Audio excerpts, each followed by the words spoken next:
Tea media ప్రేక్షకులకు స్వాగతం, సుస్వాగతం. దినఫలాల కార్యక్రమంలో ఈరోజు ఆగస్టు 30వ తారీఖు శుక్రవారం.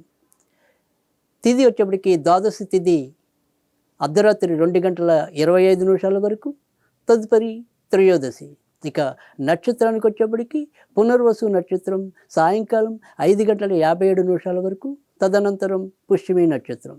ఇక ఇప్పుడు ద్వాదశ రాశుల యొక్క ఫలితాల్లో ముందుగా మేషరాశి ఫలితాల గురించి తెలుసుకుందాం. మేషరాశి వారికి ఈరోజు మిశ్రమ ఫలితాలు వచ్చే అవకాశాలు ఎక్కువగా కనిపిస్తున్నాయి. నిర్ణయాలు తీసుకోవటంలో ఒక రకమైన గజిబిజి వాతావరణం అనేది కనిపిస్తుంది. ఇంకా మనం ఇంటి సభ్యుల కోసం ఎంత తాపత్రయపడినప్పటికీ కూడా వారి నుంచి ఏదో రకమైన విమర్శలు లేదా నిందలు ఇలాంటివి ఎదుర్కొంటున్నామే అని ఒక రకమైన బాధ కూడా వీళ్ళని వెంటాడడానికి అవకాశం లేకపోలేదు. ఇంకా ధనస్థానంలో ప్రస్తుతం మరి గురుడి యొక్క సంచారం వల్ల ఆర్థిక విషయాలకి చెప్పుకోదగిన సమస్యలు అయితే రావు. ముఖ్యంగా వీరుకుండే పరిస్థితి మానసికమైనది, తర్వాత కొంతవరకు శారీరక అనారోగ్యం కూడా కొంతవరకు మధ్య మధ్యలో ఇబ్బంది పెట్టడం అనేది ఉంటుంది. అయినప్పటికీ కూడా సంక్లిష్టమైన పరిస్థితులు అయితే ఎదుర్కోరు. ఇక ఈ రాశివారు ఈరోజు సాధ్యమైనంత వరకు కూడా ఎక్కువగా వినాయకుడిని పూజించడం వల్ల ఎంతో కొంత ప్రయోజనం ఉంటుంది. వృషభ రాశి వారికి అయితే కనుక ఈరోజు అధిక భాగం మంచి ఫలితాలు రావటం అనేది ఉంటుంది. చేపట్టిన ఏ పని అయినప్పటికీ కూడా మొండి పట్టుదలతో కానీ అఖండిత విశ్వాసంతో కానీ చేసి ప్రయోజనం పొందటం అనేది అయితే కనిపిస్తుంది. చిన్న చిన్న ప్రయాణాలు చేయవలసిన పరిస్థితులు సంభవించవచ్చు. ఇక వివాహం కోసం వేచి ఉన్న వాళ్ళు ఎవరైనా ఉంటే కనుక వాటికి సంబంధించిన వాటిలో ఏవైనా సరే కొంతవరకు అనుకూలమైన వార్తలు పొందడానికి కూడా ఈరోజు అనుకూలకంగానే కనిపిస్తోంది. ఇక మిగతా వ్యవహారాలు ముఖ్యంగా అంటే ఈ వ్యాపారస్తులు అయితే ఎవరైతే ఉంటారో ఆ వ్యాపారస్తులకి కూడా తగినంత ప్రయోజనం కలగటం, తర్వాత బాకీలుగా ఎవరైనా సరే ఉంటే కనుక ఆ బాకీల్లో ఎంతో కొంత మొత్తం ఈరోజు వసూలు అయ్యే పరిస్థితులు కూడా లేకపోలేదు. ఇంకా ఈరోజు సాధ్యమైనంత వరకు కూడా వీరు వెంకటేశ్వర స్వామికి సంబంధించిన పూజలు చేసుకుంటే మరింత ప్రయోజనం ఉంటుంది. మిథున రాశి వారికి అయితే కనుక ఈరోజు వారు ఏ పని తలపెట్టినా కానీ కొంత ఇబ్బందులు, ముఖ్యంగా ఆర్థికపరమైన అంశాలకు జోలికి వెళ్లకుండా ఉండటం అనేది మంచిది. అనవసరంగా ఇవాళ మనం తీసుకునే ఈ ఆర్థిక అంశాలతో ముడిపడి తీసుకునే నిర్ణయాలు ఏవైతే ఉంటాయో అవి సత్ప్రయోజనాన్ని ఇవ్వకపోవటం, అలాగే ఏదైనా సరే దీర్ఘకాలిక పెట్టుబడులకు ఇవాళ డబ్బులు వెచ్చిద్దాం అనుకుంటే కనుక అందుకు అనుకూలమైన రోజు కాకపోవటం అనేది గుర్తించాలి. ఇంకా చేసే వృత్తి ఉద్యోగాల్లో చెప్పుకోదగిన సమస్యలు అయితే కనిపించటం లేదు. శ్వాసకు సంబంధించినవి కానీ తర్వాత శిరస్సుకు సంబంధించినవి కానీ చిన్న చిన్న ఇబ్బందులు అయితే ఎదురు కావచ్చు.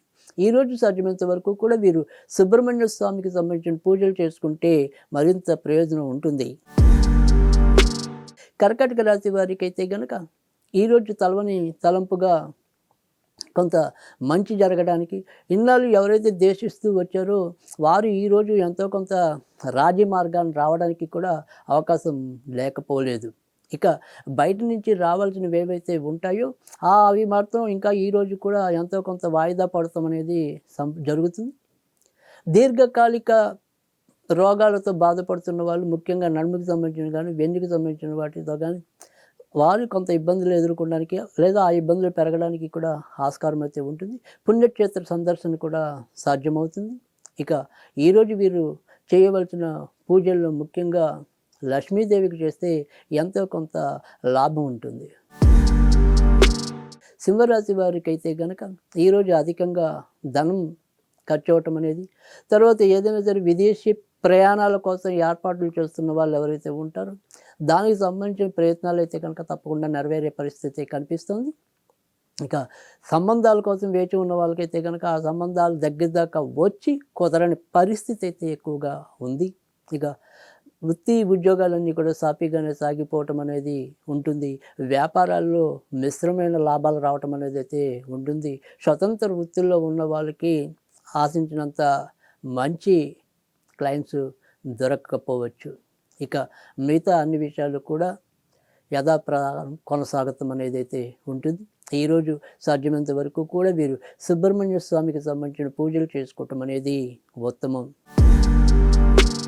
కన్యా రాశి వారికైతే గనక ఈరోజు అత్యధిక భాగం మంచి ఫలితాలు ఎదురయ్యే సూచనలు అయితే ఎక్కువగా ఉన్నాయి.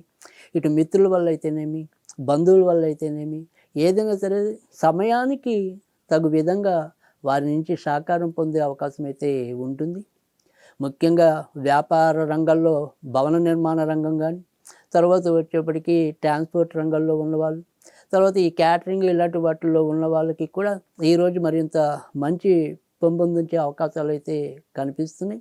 ఇంకా భార్యాభర్తల మధ్య మాత్రం కొద్దిగా కలహాలు సంభవించే పరిస్థితులు అయితే కనిపిస్తున్నాయి. సంతాన పరంగా కూడా ఏమైనా సరే శుభవార్తలు వినడానికి కూడా ఆస్కారం ఎక్కువగా కనిపిస్తుంది. ఈరోజు సాధ్యమైనంత వరకు కూడా వీరు నరసింహస్వామికి సంబంధించిన పూజలు చేసుకుంటే మంచిది. తులారాశి వారికి అయితే కనుక ఈరోజు వృత్తి ఉద్యోగాల్లో వీరి యొక్క పదవి మారటం కానీ, లేదా కొత్తగా ఉద్యోగాల్లో మార్పులకు అన్వేషిస్తున్న వారికి ఆ రకమైన మార్పులు గోచరించడానికి, లభించడానికి అవకాశాలు అయితే ఎక్కువగా ఉంటాయి.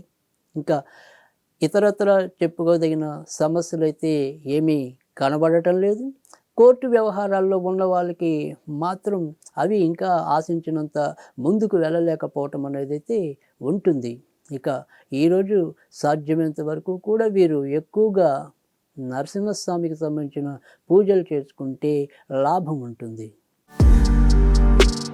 వృశ్చిక రాశి వారికి అయితే కనుక ఈరోజు మిశ్రమ ఫలితాలు ఎక్కువగా ఉండటం అనేది అయితే ఉంటుంది.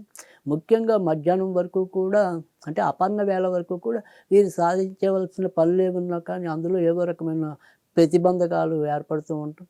చిన్న చిన్న అనారోగ్యం, ఏదైనా సరే పనులను వాయిదా వేసే విధానం, ఇలాంటివి ఎక్కువగా చోటు చేసుకోవటం అనేది అయితే ఉంటుంది.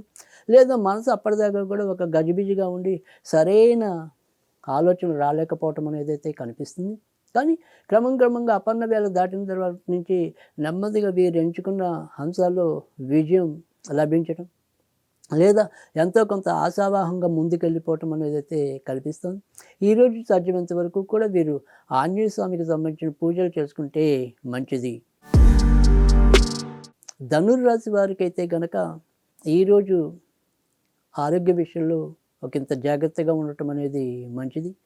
దీర్ఘకాలిక రోగాలతో బాధపడే వాళ్ళకి ఆ బాధల పెరుగుతుంది. ఇక బయట నుంచి రావాల్సిన సన్మానాలు, సత్కారాలు, ప్రశంసలు ఇవన్నీ కూడా సమయానికి తగు విధంగా పలకరించడం అనేది అయితే ఉంటుంది. వాటి విషయంలో ఎలాంటి ఆక్షేపణ లేదు. ఇక రావాల్సిన ధనం ఏదైతే ఉంటుందో ఆ ధనం మాత్రం ఏదో అవసరానికి వచ్చింది అనే సంతృప్తి తప్ప పెద్దగా చెప్పుకోదగిన అభివృద్ధి అయితే ఏది కనిపించదు. పూర్వాషాఢ నక్షత్రం వారికి అనుకోకుండా ఏదైనా సరే కొంతవరకు మంచి జరిగే ఇదైతే విధానం అయితే కనిపిస్తుంది. ఇంకా ఈరోజు సాధ్యమైనంత వరకు కూడా వీరు లక్ష్మీదేవికి సంబంధించిన పూజలు చేసుకుంటే మరింత మంచి జరుగుతుంది. మకర రాశి వారు కూడా ఆరోగ్య విషయంలో ముఖ్యంగా గుండెకి సంబంధించినవి కానీ, కంటికి సంబంధించిన విషయాల్లో కానీ కొంతవరకు జాగ్రత్తలు తీసుకోవటం, లోపల ఒత్తిడిని తగ్గించుకోవటం అనేది చెప్పదగిన సూచన. ఇంకా ఆర్థిక వ్యవహారాలు కానీ, తర్వాత ఉద్యోగ వ్యాపార వ్యవహారాలు కానీ అవన్నీ కూడా సజావుగానే సాగిపోవటం అనేది అయితే ఉంటుంది. ఇక మనం ఏదైనా సరే ఒక ధార్మిక సంస్థలకు కానీ, ఇతరత్ర కానీ ఎంతో కొంత ధనాన్ని అయితే కనుక వారి కోసం వెచ్చించడం అనేది, లేదా వాళ్ళ కోసం మనం ఆలోచించి కొన్ని మంచి నిర్ణయాలు తీసుకోవటం అనేది కూడా ఉంటుంది. ఇక సంతాన విషయంలో మాత్రం చిన్న చిన్న ప్రతికూల పరిస్థితులు అయితే ఎదురవుతాయి. ఇక ఈరోజు సాధ్యమైనంత వరకు కూడా వీరు వెంకటేశ్వర స్వామికి సంబంధించిన పూజలు చేసుకుంటే ప్రయోజనం ఉంటుంది. కుంభరాశి వారికి అయితే కనుక ఈరోజు మిశ్రమ ఫలితాలు ఎక్కువగా వస్తాయి. సో వ్యాపార రంగంలో ఉన్న వాళ్ళు, ముఖ్యంగా భాగస్వామి వ్యాపార రంగంలో ఉన్న వాళ్ళకైతే కనుక ఏవో రకమైన చికాకులు ఎదురయ్యే పరిస్థితులు కూడా కనిపిస్తాయి. ఇక అమ్మగారు లేదా నాన్నగారి ఆరోగ్యం కూడా ఎంతో కొంత ప్రతిబంధకంగా తయారవటం అనేది అయితే ఉంటుంది. ఇంకా బయట నుంచి మనకి రావాల్సిన ధనం, లేదా మనకి ఇస్తామన్న ధనం అది అవసరానికి రాలేక కొంతవరకు టెన్షన్ పెట్టడం అనేది అయితే కనిపిస్తుంది. ఇంకా వాహనాలు, భూములు, ఇల్లులు కొందామనుకునే వాళ్ళ పరిస్థితి అయితే మాత్రం కొంత ఆశాజనకంగా ఉండటం అనేది అయితే కనిపిస్తుంది. ఇక ఈరోజు సాధ్యమైనంత వరకు కూడా వీరు వినాయకుడికి సంబంధించిన పూజలు చేసుకుంటే ప్రయోజనం ఉంటుంది. మీనరాశి వారికైతే గనక షేర్ మార్కెట్లు, స్పెక్యులేషన్స్ ఇలాంటి వ్యవహారాల్లో ఒకంత జాగ్రత్తగా ఉండటం అనేది చెప్పదగిన సూచన. తీసుకునే నిర్ణయాల్లో కూడా ఒక రకమైన తొందరపాటుతనం అనేదైతే కనిపిస్తుంది. ఇక ఏవైనా సరే కొంతవరకు దూర ప్రయాణాలు చేయవలసిన పరిస్థితులు, ఉద్యోగ మార్పులు, వ్యాపార దక్షతలో కూడా కొంత ఏదైనా సరే కొంత మందకొడితనం అనేది కూడా ఎక్కువగా ఎదుర్కోవాల్సి ఉంటుంది. ఇంకా ఈరోజు సాధ్యమైనంత వరకు కూడా వీరు వినాయకుడికి సంబంధించిన పూజలు చేసుకుంటే ప్రయోజనం ఉంటుంది.